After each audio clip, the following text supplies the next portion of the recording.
रांजणगाव शेणपुंजी येथे जलसेवा अभियानाची सुरुवात।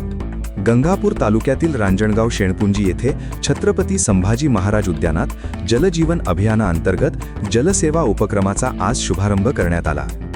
जगद्गुरू रामानंदाचार्य नरेंद्राचार्यजी महाराज यांच्या रामानंद संप्रदायाच्या वतीने अक्षय तृतीयेच्या शुभ मुहूर्तावर राज्यासह देशविदेशात हा उपक्रम सुरू करण्यात आला असून त्याचाच एक भाग म्हणून रांजणगाव शेणपुंजी येथेही भक्त मंडळींच्या सहभागातून कार्यक्रम पार पडला।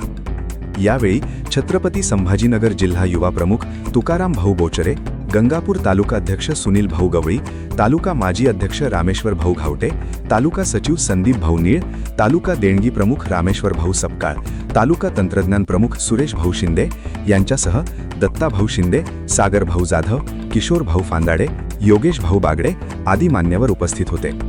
उन्हाळ्याच्या पार्श्वभूमीवर पशुपक्षी, सरपटणारे प्राणी तसेच मुख्य जनावरे यांना पिण्यासाठी पाणी उपलब्ध करून देण्याच्या उद्देशाने हा उपक्रम राबविण्यात येत असून या उपक्रमाचे नागरिकांकडून स्वागत होत आहे।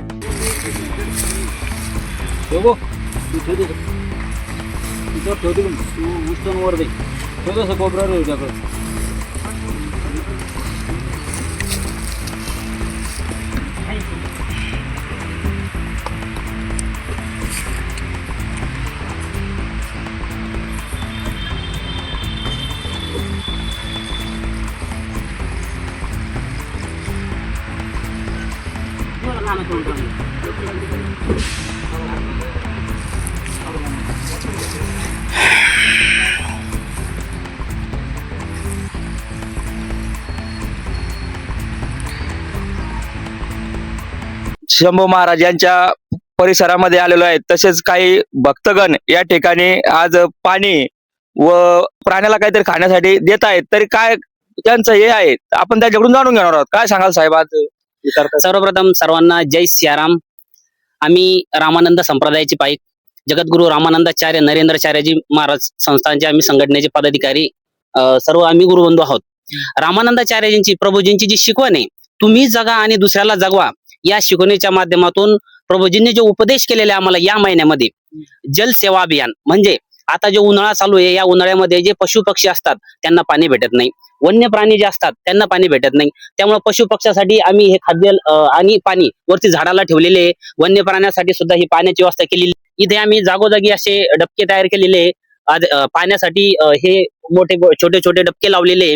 तर माऊलीची जी शिकवण आहे त्या शिकवणीप्रमाणे हे कार्य सुरू आहे आणि आमच्या संप्रदायाचं एवढंच कार्य नाहीये, भरपूर असे कार्य चालू आहे। आणि ही सेवा फक्त रांजणगाव शेणपुंजी मध्ये नाही चालू, संपूर्ण गंगापूर तालुक्यामध्ये, छत्रपती संभाजीनगर जिल्ह्यामध्ये, महाराष्ट्रामध्ये, महाराष्ट्राच्या व्यतिरिक्त अनेक राज्यामध्ये आमचा संप्रदाय आहे, अनेक देशामध्ये संप्रदाय आहे। ही सेवा प्रभूजींनी जेव्हा आदेश आध्यात्मिक शाळेमध्ये सकाळी माऊलीजी सांगतात तर सगळीकडे सर्व भक्तगण करतात। तर देहदान असो, रक्तदान असो, अवयवदान, आताच मागच्या महिन्यामध्ये आम्ही कच्चे बांधारे बांधले। जवळपास छत्रपती संभाजीनगर मध्ये 500 ते 600 कच्चे बांधारे बांधण्यात आले। अशा भरपूर सेवा प्रत्येक महिन्यामध्ये येतात आणि त्या सेवा आम्ही जगद्गुरूंच्या आदेशानुसार आम्ही सर्व भक्त मंडळ करत असतो। आजही या ठिकाणी रांजणगाव शेणपुंजी मधले गंगापूर तालुक्याचे पदाधिकारी, आमच्या जिल्ह्याचे युवा प्रमुख सर्वजण आम्ही आलो आणि आता ही सेवा आम्ही सुरुवात केलेली आहे। जय सियाराम। तसेच आपल्या सोबत एक भक्तगण सुद्धा आहेत। काय सांगाल साहेब आज आपण हे करत आहात? तर जय सियाराम। सर्वप्रथम रामानंदाचार्य नरेंद्राचार्यजी यांच्या दिव्य चरण कमलांना वंदन करतो। आम्ही जगद्गुरूच्या शिकवणीप्रमाणे आम्हाला ज्या ज्या उपदेश रामानंदाचार्यजी करत असतात आणि त्यांच्या शिकवणीचं आम्ही तंतोतंत हे सर्वजण पालन करत असतात भक्तगण।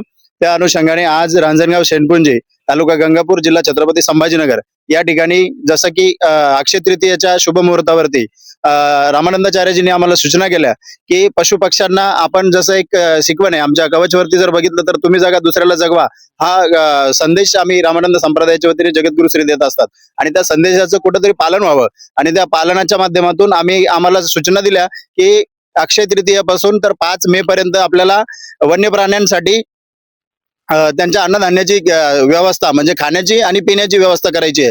तर त्या अनुषंगाने आताच गवळे भाऊ जे गंगापूर तालुक्याचे तालुका अध्यक्ष आहेत त्यांनी सांगितल्याप्रमाणे या परिसरामध्ये आम्ही बऱ्याचशा ठिकाणी छोट्या छोट्या खाणी त्या प्लेट्स मध्ये धान्य ठेवलेलं आहे। म्हणजे आपण कुठेतरी जाऊन पाणी पिऊ शकतो, पण हे सरपटणारे प्राणी असतील, मुख्य जनावर असतील, हे आपल्याला भूक लागली किंवा ताण लागली हे सांगू शकत नाही किंवा त्यांच्यासाठी आपण काही करावं या युक्तीतून आम्ही हे सगळं चालत असतात।